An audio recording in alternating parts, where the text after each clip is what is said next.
Hello everyone, in this video I'll be showing you how to connect Godaddy domain to Cpanel. So first of all log in to your Godaddy account, then in there go to the DNS section and in there find the name servers. Now once you're there click on change and after that select enter my own name servers.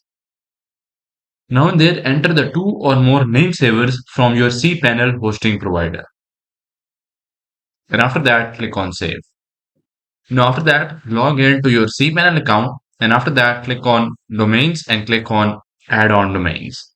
Now in there, enter your domain name and after that set the root directory or leave it at default and after that click on add domain.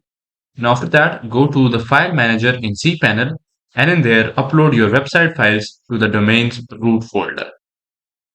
And after that, you are done. So that is how you can connect your GoDaddy domain to cPanel.